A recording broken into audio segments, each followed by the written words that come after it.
Le Soleil, cette étoile au cœur de notre système solaire, située à environ 150 millions de kilomètres de notre planète, nous éclaire et nous réchauffe depuis environ 4,6 milliards d'années. Dans son noyau, la fusion nucléaire transforme l'hydrogène en hélium, libérant une énorme quantité d'énergie sous forme de lumière et de chaleur. Dans environ 5 milliards d'années, le Soleil aura épuisé son combustible et se transformera en une géante rouge. Mais d'ici là, l'énergie constante de notre étoile continuera d'atteindre la Terre en seulement 8 minutes et 20 secondes. Depuis sa formation, le Soleil a traversé plusieurs phases de son évolution et continue de briller, alimentant ainsi notre système solaire en énergie. Aujourd'hui, je vous emmène découvrir comment fonctionne notre Soleil.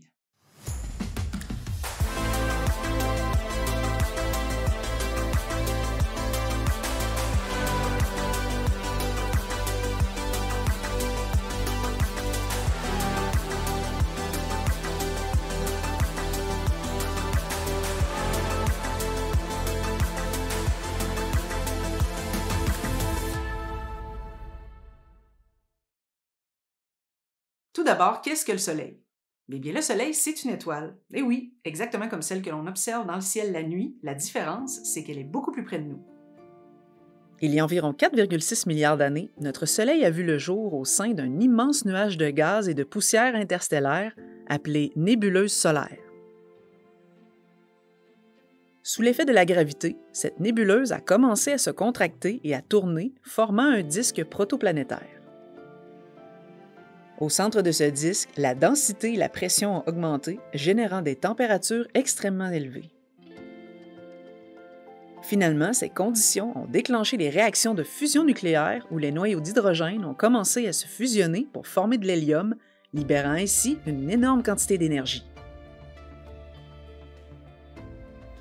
Depuis sa création, le Soleil brûle son combustible, l'hydrogène, et émet des particules et des rayonnements dans tout le système solaire, dont la lumière et la chaleur.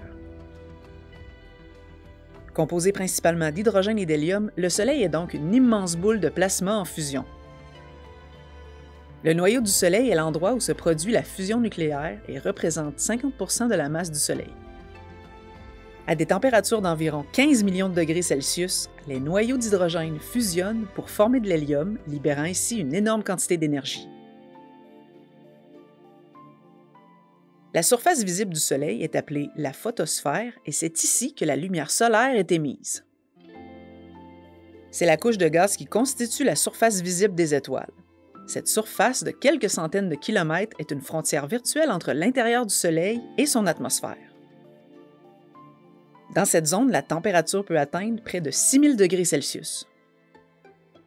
La couronne, quant à elle, est la couche la plus externe et la plus chaude de l'atmosphère solaire. Sa température est de l'ordre de 1 million de degrés Celsius. Durant les éclipses solaires totales, la couronne solaire est d'ailleurs visible sous forme d'un halo blanc très brillant. Le Soleil est également le siège de divers phénomènes tels que les taches solaires, qui sont des ondes plus froides et plus sombres à la surface du Soleil. Les taches solaires trouvent leur origine dans les processus dynamiques complexes à l'intérieur du Soleil et se forment principalement à cause des variations dans le champ magnétique solaire. À certains endroits, des boucles de champs magnétiques émergent de l'intérieur du Soleil, perçant la photosphère. Lorsque ces boucles émergent, elles créent des régions de forte intensité magnétique à la surface. Le nombre et la distribution des taches sont utilisés pour mesurer l'activité solaire. Les éruptions solaires et les éjections de masse coronale sont des explosions de plasma qui peuvent affecter l'espace interplanétaire et même notre planète. Le Soleil est une étoile dynamique qui traverse des cycles réguliers d'activité que l'on appelle cycles solaires. Saviez-vous d'ailleurs que le Soleil, tout comme notre planète, possède lui aussi des pôles magnétiques? Chaque cycle solaire dure environ 11 ans et se caractérise par des variations dans le nombre de taches solaires, des régions sombres à la surface du Soleil où le champ magnétique est particulièrement intense. Au début d'un cycle solaire, le nombre de taches est plus faible. Au fil des années, ce nombre augmente jusqu'à atteindre un maximum solaire où l'activité magnétique est à son apogée. Ensuite, l'activité diminue progressivement jusqu'à un minimum solaire marquant la fin du cycle et le début d'un nouveau. Un phénomène fascinant associé au cycle solaire est l'inversion des pôles magnétiques du Soleil. Environ tous les 11 ans, au maximum de l'activité solaire, les pôles magnétiques nord et sud du Soleil échangent leur position.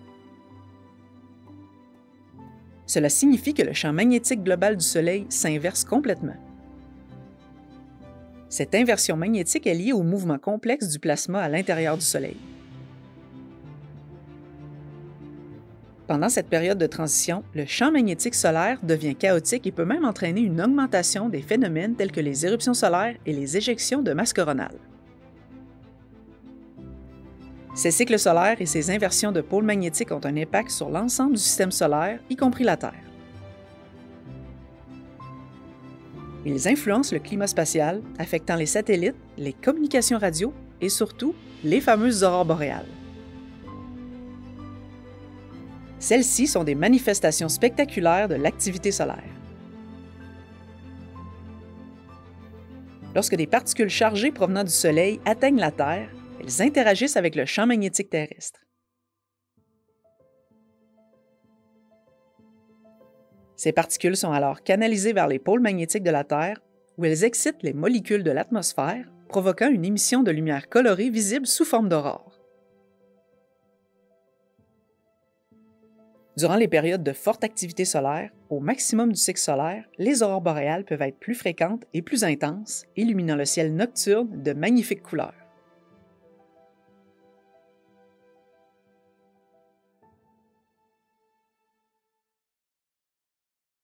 L'activité solaire et l'inversion des pôles magnétiques ont des répercussions directes sur notre planète. D'ici la fin de 2024, nous atteindrons le maximum d'activité du cycle solaire actuel. C'est pour cette raison que depuis quelques mois, l'activité solaire et les tempêtes géomagnétiques sont plus fréquentes. Et voilà, maintenant vous en savez un peu plus sur le fonctionnement du Soleil, cette étoile fascinante sans qui notre existence serait impossible. Si la science et la géographie vous passionnent, comme d'habitude, je vous invite à vous abonner à ma chaîne ou à me laisser un commentaire, et on se dit à très bientôt pour un prochain épisode.